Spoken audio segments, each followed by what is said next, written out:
Now today we mark the World Autism Awareness Day with Mylo Speech Buddy, a speech therapy support app that launched a system designed to assist individuals with speech delays and diagnosed with autism spectrum disorder. We learn more about Mylo Speech Buddy with its CEO and founder, Vincent Rocha. Vincent, good to have you on the Business Roadshow to talk about this. Thank you for having me, Denise. Now let's talk about, usually when you start these kinds of apps, there's always a personal story. You know what they say, laging may hugot. So what was that story for you? So the company was started because of my son, Noah, who was diagnosed with autism at the age of 2. So we experienced the difficulty in finding the experts, the doctors, the developmental pedia, and the speech therapist and the occupational therapist. Here in Manila? Here in the Philippines. On an average, we only have 1,000 speech therapists in the Philippines. And based on data, we have 1 million, more or less, diagnosed people in the Philippines right now. Globally, there are 75 million. So it's the ratio between the experts and the patients is way off. I mean, here in the Philippines alone, like 1 million and then you only have 1,000, obviously not enough. And I know you launched Milo last July, and almost a year, I guess you could say.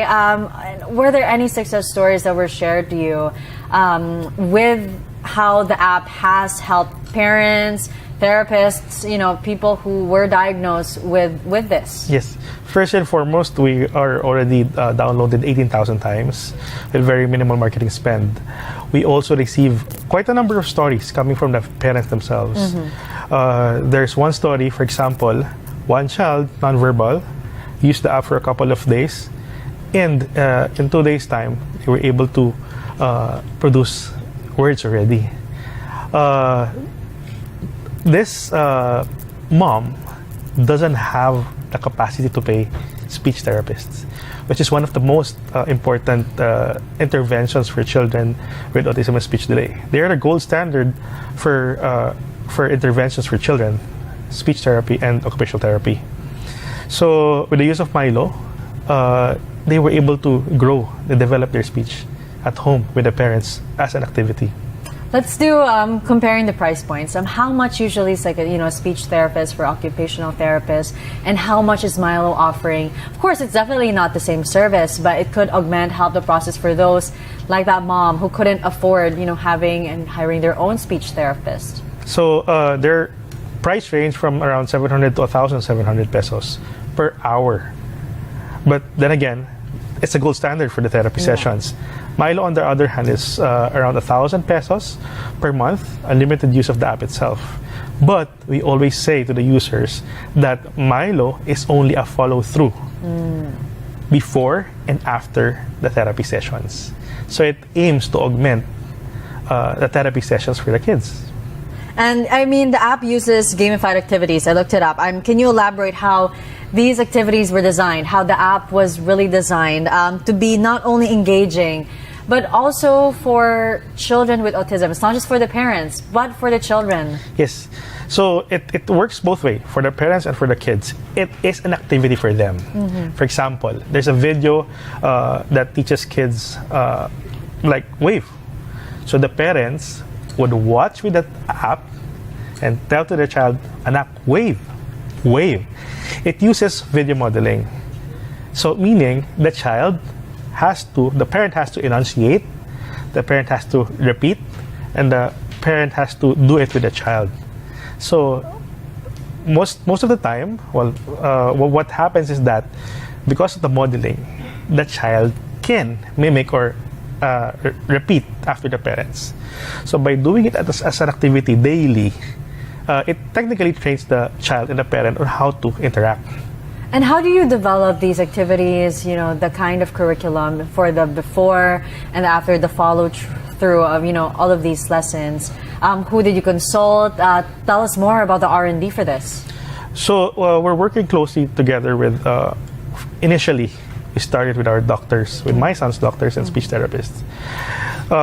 We started asking their opinions. We started asking how we can grow.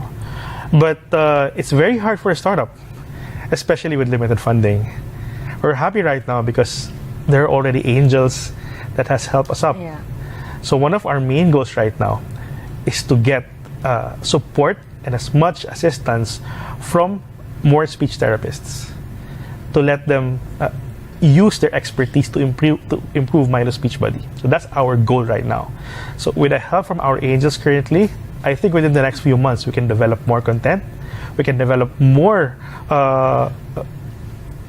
expertly based content coming from the speech pathologists and developmental pediatricians. I mean, aside from the financing, that seems to be really quite the issue. I mean, it really does cater to a wide range of speech development needs. How does the app personalize the learning experience for each child's unique challenges? I mean, you do call, the spectrum of autism. So it's not one size fits all. Yes, definitely that's true. But then again, funny thing, it's actually based on my son's experiences, my son's need. So we started there. We asked for the comments of his speech therapists. Then from there, we're getting more and more contents that we could use to each and every spectrum. Right now, it's still not yet finished. We're still developing to serve more parts of the spectrum. But then again, we have to start from somewhere, right? So moving forward, what we want to happen is to cover the whole spectrum with the help, of course, of the experts. And tell us more about, do you see other apps? Do you see any kind of competition here in the Philippines also for the same kind of service that you're offering? And how are you, and if there are, how are you leveraging Mylo? So, funny thing, a few years back, there's a competition from the US. They're actually quite huge. And in fact, I used them before for my son. They're charging $100, 5,000 pesos, yeah, which in the Philippines we cannot afford. So after doing this, we thought, hey, we can do this. We can offer it. We can make it more affordable. We can produce better quality.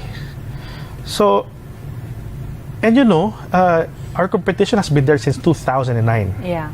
So if you compare it, we're the new kid on the block. The only difference is, right now, for our team, we're very passionate about solving these problems, this challenge. So we're actually moving quite fast. In fact, if you look at the Play Store, our competition only has around 10,000 downloads. And for us, we're only 18,000. Yeah, so let's look at it this way. We're a new company, we're a startup company, we're hungry, and we want to help more children. And I mean, tell us more about that. We were talking a while ago and you said really the goal of Mylo is to make it affordable and accessible. And those two things, they do require money. And so far, it's been great that the marketing expense for Mylo has been quite low. You've minimized that. But now why the sudden thrust and suddenly, really putting the pressure and putting Mylo out there? So first, for a startup company, a lot of validation is required. We gave Mylo away for free for October and November last year. We had significant downloads. Now, after that one, come November, December, we started charging the users. We've also validated with very minimal marketing costs that people are willing to pay. So with that validation, what's the next step? So number one is product iteration. The next one is scale. So this is where we are currently. This is the first ever marketing campaign that we're doing, the Awesome Stories. What we want to happen is to tell the stories, real stories from real parents, just to raise awareness. At the same time, Mylo Speech Buddy is giving away 1 month free to everyone for the whole month of April. That's 1 month free use. That's 1,000 pesos per user. And what's the big picture for Mylo? Before we end, of course, this interview, you want to make it accessible, you want to make it affordable, but how about adding more features? What else does Mylo have in store, for the rest of the year? It's very much exciting. First and foremost, we're expanding to different markets. With the use of AI, we can only expand to other markets, to other languages. We're looking at growing our horizons to, for example, Arabic, for example, to Japanese. Did you find that now with AI, taking center stage in all kinds of conversation really helps in the development of these kinds of apps? So it makes it more economical, practical, in terms of, for example, repairing or fixing errors. It's much more cheaper now. So we gotta work with what we have right now. So as a startup, company, we have to make use of it, right? And now Milo can be downloaded both in Android and Apple? Yes, so it's available in App Store and Play Store. You can download it already. We're giving away access for the whole month of April for Autism Awareness Month. Thank you so much. Vincent Rocha, founder and CEO of Milo. Thank you so much for joining us, Thank Vincent. you very much, Justine.